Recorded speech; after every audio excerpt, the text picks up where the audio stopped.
కొన్ని సంఘటనలు కొన్ని చర్చలకు దారితీస్తాయి. మన దేశంలో ఇప్పుడు జరుగుతున్న చర్చ దేని గురించి అంటే లీకేజ్ ప్రశ్నపత్రాలు.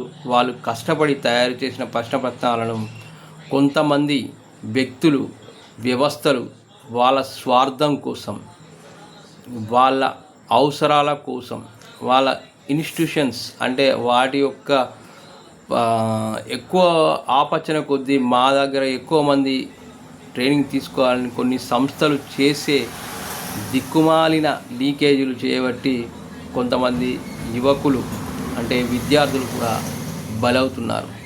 ఈరోజు ఏ రాజకీయ పార్టీ కానీ వాళ్ళకు సంబంధించిన కుటుంబీకులు కానీ ఈ భారతదేశంలో చదవరు. ఇది ఒకటి చాలా గుర్తుపెట్టుకోండి. ఒక పార్టీ ఉంటుంది, ఆ పార్టీ వ్యవస్థను నడిపే వాళ్ళు ఎవ్వరు కానీ అంటే ఒక రాష్ట్రంలో దాదాపు 1000 మంది పొలిటీషియన్స్ ఉంటారనుకుందాం. అందరూ లీడర్లు కలిసి అన్ని పార్టీలు కలిపి వాళ్ళలో ఎక్కువ అగ్ర సామాజిక వర్గం సంబంధించిన ఉంటారు. నిరుపేదలు పార్టీలో అసలు ఉండనియరు, వాళ్ళకి టిక్కెట్ ఇయ్యరు. నిరుపేదల్ని వాళ్ళు అక్కడ ఉండనియరు, వాళ్ళకు స్థానం లేదు. అక్కడ రాజకీయాలలో నిరుపేదలకు స్థానం లేదు. ఒక పేద ఓటు వేయడానికి తప్పితే వాళ్ళు దేనికి పనిచేయరు. మనం తయారు చేసే క్వశ్చన్ పేపర్లు కూడా వాళ్ళకు సంబంధించింది, వాళ్ళకు దాంతో సంబంధాలు ఉన్నోళ్ళతోనే అవి నడుస్తుంటాయి. అంటే ఎక్కడైతే పెద్ద పెద్ద సంస్థలు, పెద్ద పెద్ద వ్యవస్థలు, పెద్ద పెద్ద విద్యా సంస్థలు ఈ విద్యను ప్రైవేట్ పరంగా నడిపిస్తున్న వాళ్ళు మాత్రమే లీకేజ్ చేస్తారు. ఒక సామాన్యుడు మాత్రం చేయలేడు. కాబట్టి అక్కడ ఉన్న అధికారులు దానికి సంబంధించిన ఇన్స్టిట్యూషన్ సంబంధించిన ఆ ప్రశ్నపత్రాలు తయారు చేసి వాటిని సర్క్యులేట్ చేసి పంపించడం, ఇలాంటి వాళ్ళు సహకారంతో ఉన్నతమైన అధికారులతోని కొంతమంది ప్రైవేట్ వ్యక్తులు అంటే ఈ భారతదేశంలో ఏదైనా జరిగితే దానికి సరైన శిక్ష ఉండదు. డబ్బు ఉంటే శిక్ష ఉండదు. ఇక్కడ వాళ్ళ స్వార్థం కోసం, వాళ్ళ రాజకీయ లబ్ధి కోసం వీళ్ళు చేసే వ్యవహారంలో వాళ్ళ రాజకీయ లబ్ధి కోసం, లబ్ధి పొందడం కోసం వీళ్ళు ఈ వ్యవస్థ మీద చేస్తారు. ఇక వాళ్ళు చేసే పని అది చేస్తున్నారు. రాజకీయ నాయకులు ఏం చేస్తారు, వీళ్ళ లబ్ధి కోసం వీళ్ళు చేస్తూ ఉంటారు. అంటే నిన్నటిదాకా కాంగ్రెస్ గుర్తుకు రాలే, సిజేపీ పార్టీ వచ్చిన తర్వాత ఇప్పుడు వాళ్ళు ధర్నాలు చేస్తుండ్రు, రాటోగా చేస్తుంటే ఈ కాంగ్రెస్ వాళ్ళకి ఇప్పుడు గుర్తుకొచ్చింది. అంటే 2-3 నెలల సంది వాళ్ళకి గుర్తులేదు. అంటే పేపర్ లీక్ అయిన సంగతి కూడా వాళ్ళకు అసలు తెలుసో మరి తెలియదు. మరి అది వాళ్ళే చెప్పాలి. ఇక మనం చెప్పలేం కదా. ఇట్లా అంటే వాళ్ళ స్వార్థం కోసం, వాళ్ళ లబ్ధి కోసం ఇవాళ అతన్ని ఆ విద్యాశాఖ మంత్రి రాజీనామా చేయమని డిమాండ్ ఒకటి బలంగా వినిపించింది.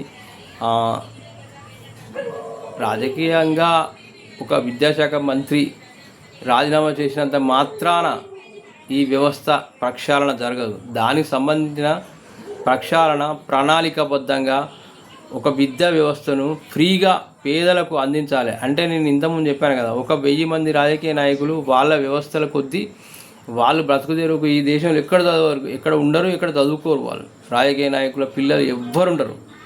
ఉన్నంత స్థానంలో ఉన్న వాళ్ళ పిల్లలు ఎవరు ఉంటారు. మొత్తం మిగిలిపోయిన పేదల మీదనే ఈ ప్రభావం. పేద విద్యార్థులనే కొడతారు, పేదవాళ్ళే రోడ్ల మీద ధర్నాలు చేస్తారు. ఏ రాజకీయ నాయకుని కొడుకు వచ్చి మరి పేపర్ లీక్ అయిందని ధర్నా చేసిండా? చేయడు.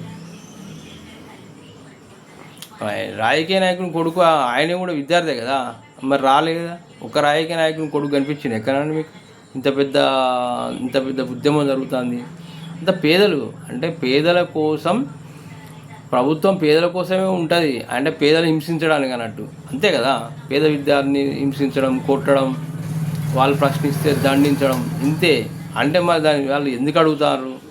మరి దీన్ని ప్రక్షాళన చేయాలి, దీన్ని ఏ రకంగా చేయాలి, ఏం చేస్తే బాగుంటుంది, ఏ రకమైన శిక్షలు చేస్తే బాగుంటుంది, ఇన్స్టిట్యూషన్లు ఏ రకంగా వాటి మీద కఠినమైన నిర్ణయాలు తీసుకోవాలనే ఆలోచన లేదు వాళ్ళకు. ఇప్పుడు రాజకీయ లబ్ధి వాళ్ళు పొందుతారా, మేము పొందాలా అనే దాని మీద చర్చ, వాళ్ళ ప్రశ్నలు, వాళ్ళ యొక్క వ్యవహార శైలి. ఇన్ని రోజులు ఎందుకు రాజీనామా చేయాలి? మరి లీక్ అయిన రోజు తెల్లారి రాజీనామా చేయాలి కదా. వీళ్ళు ఇన్ని రోజులు ఎందుకు అడగలేదు? ఈ లీక్ అయిన తెల్లారే పోయి ప్రధాని ఇంటి ముందు ధర్నా చేయాలి కదా కాంగ్రెస్ వాళ్ళు. ఎందుకు చేయలేదు? ఎవరి రాజకీయ లబ్ధి కోసం వాళ్ళు చేస్తుంది.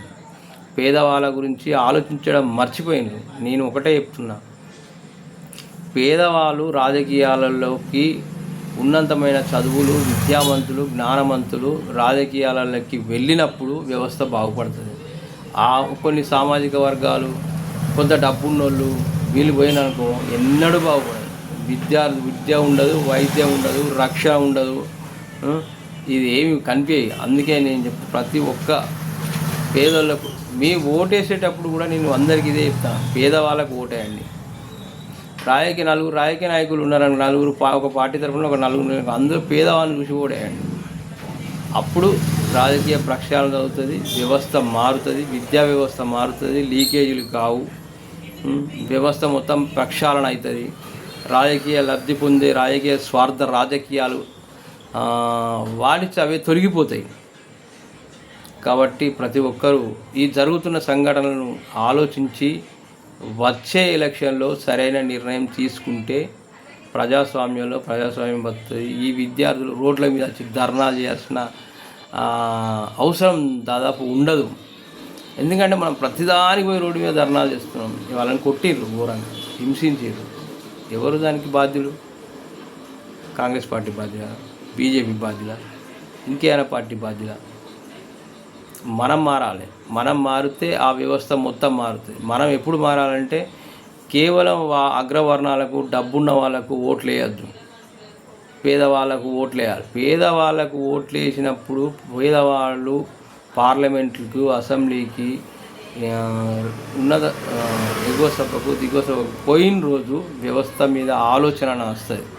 ఎలా మార్చాలి? ఉన్నత చదువులు ఉన్న వాళ్ళకు, విద్యాజ్ఞానులకు, జ్ఞానవంతులకు ఓటేయడం నేర్చుకోవాలి ప్రజలు.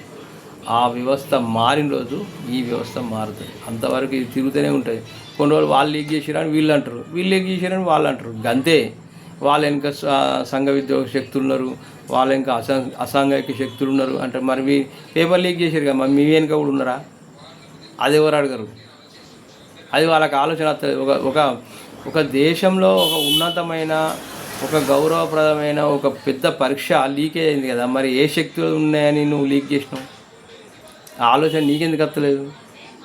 రోడ్డు మీద తిరిగేటోడు విద్యార్థులు పోయి ధర్నా చేస్తే వాళ్ళ వెనుక శక్తులు ఉన్నాయి, సంఘ విద్రోహ శక్తులు ఉన్నాయి, ద్రోహులు ఉన్నారు, దేశద్రోహులు అట వాళ్ళు.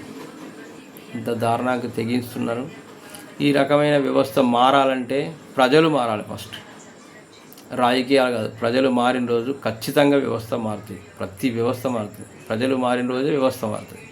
ప్రజలు మారనంత కాలం ఇంతే చిత్తుబొత్తాట వాళ్ళు ఆడుకుంటారు, మనం ఇట్లే ఉంటాం. అందుకే ప్రతిదీ ఆలోచించి ఓటు వేసిన రోజు ఖచ్చితంగా ఈ ప్రజాస్వామ్య దేశంలో ఖచ్చితంగా వ్యవస్థలు తప్పకుండా మారుతాయి. అన్ని వ్యవస్థలు మారుతాయి, అన్ని శాఖలు మారుతాయి. ఓకే, అవినీతి లేని సమాజాన్ని నిర్మిద్దాం. సిటిజన్స్ తిన యూట్యూబ్ ఛానల్ లైక్ చేయండి, షేర్ చేయండి, సబ్స్క్రైబ్ చేయండి. Thank you for watching.